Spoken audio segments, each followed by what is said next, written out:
Hello everyone, I hope you are doing well. So आज की video में हम क्या देखें, लैंड कॉन्ट्रैक्शन। लैंड कॉन्ट्रैक्शन यार जब हम सुनते हैं ना नाम तो हमें अजीब सा लगता है यार। लैंड कॉन्ट्रैक्शन, लेंथ क्या छोटी हो रही है? काफ़ी अजीब सा लगता है, लेंथ कैसे छोटी हो सकती है? अब ये मार्कर है, इसकी जो लेंथ है वो ही रहेगी, छोटी भी हो सकती है। मतलब हम तोड़ दें तो वो अलग बात है, परंतु जो है वो तो है ही। बट हम हिस्ट्री के पन्नों में जाते हैं। जैसे न्यूटन सर ने अपने 3 लॉज दिए, ओके, सबको पता है। देन उनको ओवर द टाइम जब आइंस्टाइन सर ने उनको देखा, फिर उन्होंने रियलाइज़ करा कि ये जो लॉज है ना, ये जो धीरे चीज़ें चलती इनके ऊपर वैलिड है। ये लॉज वैलिड नहीं है किन के ऊपर? जब हम बात कर लें लाइट की स्पीड की कंपैरिजनली कोई ऑब्जेक्ट को, जब these laws are not valid, okay, तो ये लॉज उस समय वैलिड नहीं है, ओके। तो हम जब इस मार्कर की स्पीड मान लो कि लाइट के कंपैरिजनली हो जाए, क्या बात कर रहे हो? लाइट की स्पीड होती है 3 लाख किलोमीटर पर सेकेंड, एक सेकेंड में 3 लाख किलोमीटर। उसके कंपैरिजनली मतलब 50% भी हो जाए या कुछ परसेंटेज में हो जाए, तो आप जो आपको इस मार्कर की लेंथ है वो छोटी नज़र आएगी। अच्छा, ऐसा हो सकता है? हाँ, हो सकता है। अभी हम प्रूव करेंगे, ओके। मान लो कि एक कोई बंदा खड़ा है यहाँ पे, ठीक है। यहाँ पे मान लो कोई गाड़ी है, ठीक है, कोई गाड़ी है। इसकी स्पीड मान लो स्पीड ऑफ लाइट के बराबर हो जाए, स्पीड ऑफ लाइट के 50% ऑफ स्पीड ऑफ लाइट, किसकी? इसकी वेलोसिटी जो है वो। तो ये आदमी इस गाड़ी को देखेगा तो कैसी नज़र आएगी? छोटी, जितनी है, ठीक है। अब मान लो और एग्जांपल लेके बताऊं। यहाँ पे एक बंदा खड़ा है, यहाँ पे स्पेसशिप है,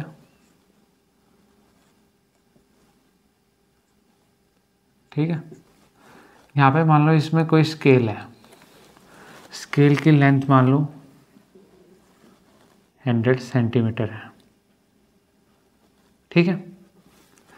स्केल की लेंथ 100 सेंटीमीटर है जब v की वैल्यू 0 है तो, ओके।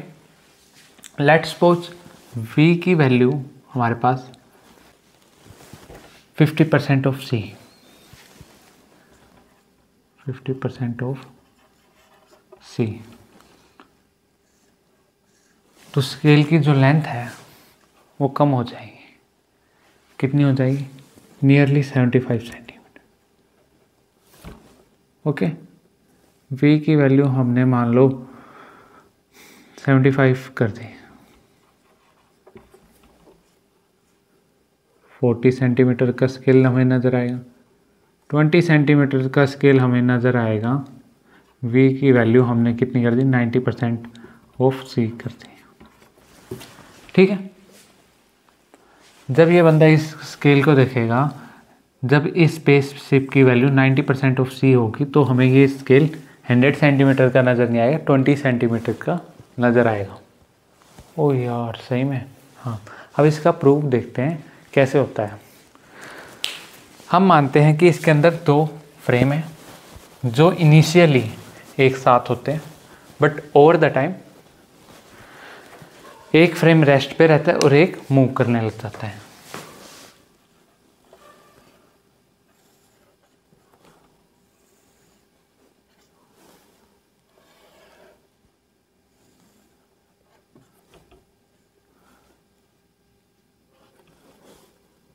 इसको एस फ्रेम बोल देंगे, इसको एस डैश, इसका ओरिजिन ओ, इसका ओ डैश। ये एक्स हो गया, ये X dash, Y dash, Y, Z, Z dash, okay. जो एस डैश फ्रेम है उसके हमने डैश डैश में लिए, ओके। लेट्स सपोज यहाँ पे हमारे पास एक कोई स्केल माना था, स्केल है, ओके। इस ओरिजिन ओ के रिस्पेक्ट में हम इसका डिस्टेंस निकाल सकते हैं। ठक ठक ठक ठक ठक ठक ठक ठक।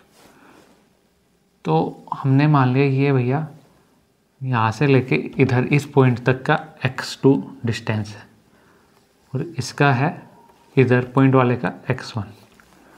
ओके, तो हम मान लेते हैं L नोट इसका डिस्टेंस है, मतलब इस स्केल की जो लेंथ आई वो हमारे पास L नोट आएगी x2 माइनस x1 करेंगे। ओके ओके, रिस्पेक्ट में L हम निकालेंगे इसकी लेंथ O डैश के में, तो ये हमारे पास है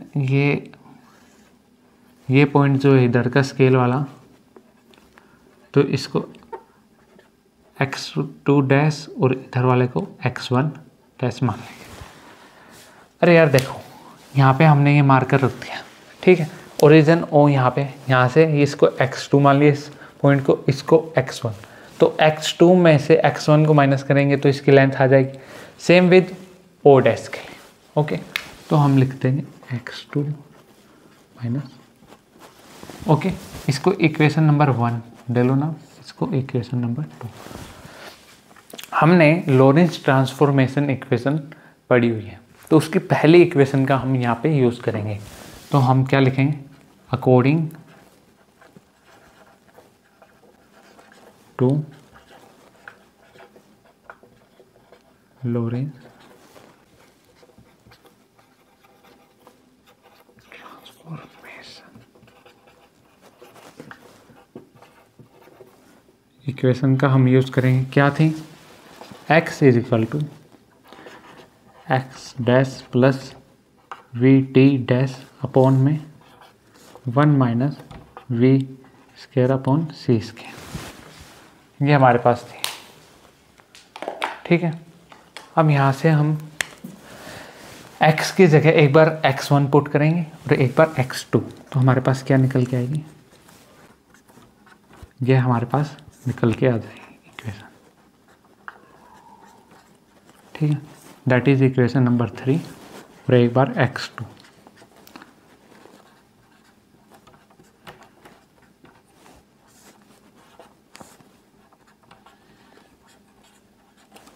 दैट इज इक्वेशन नंबर 4। हम क्या करेंगे, अब ये और x2 हमारे पास 2 निकल के आई वैल्यू, नाउ हम इन दोनों वैल्यूज़ को पुट कर देंगे इक्वेशन नंबर 1 में। ठीक है, तो अब हमारे पास क्या निकल के आएगी, L naught is equal to x2 की वैल्यू हम पुट करेंगे सबसे पहले,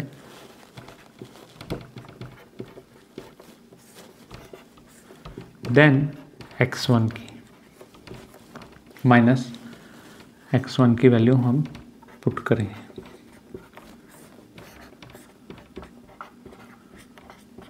ठीक है, अब यहाँ पे नीचे एलसीएम आ जाएगा,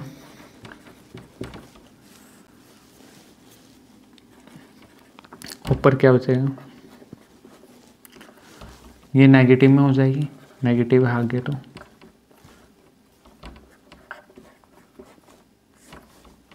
नीचे ये एलसीएम आ गया हमारे पास। ठीक है, अब ये वी टी डैश और माइनस वी टी डैश ये कैंसिल हो जाएगा, हमारे पास क्या बचेगा, ये कैंसिल हो गया हमारे पास।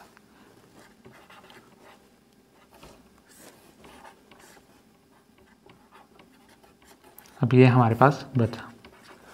अब ये ऊपर वाली कुछ देखी हुई सी नहीं दिख रही हमें, हाँ, दैट इज एल, तो अब हम लिख लेंगे L naught is equal to L upon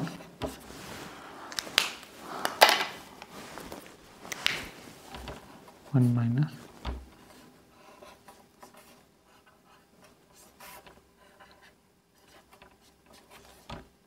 V6 के। ठीक है, अब हमें पता चल रहा है कि L note is greater than L. ठीक है, तो हम इससे ये कह सकते हैं कि भैया उसकी लेंथ हमें छोटी नज़र आएगी। देखो यार, आपको जब क्वेश्चन में पूछेगा ना, तो आपको यहाँ पे ये फॉर्मूला अप्लाई करना होगा न्यूमेरिकल्स में। ठीक है, कि उसके अंदर वो लेंथ बता देगा और आपको निकालना होगा, आप बुक में देखोगे पता चल जाएगा।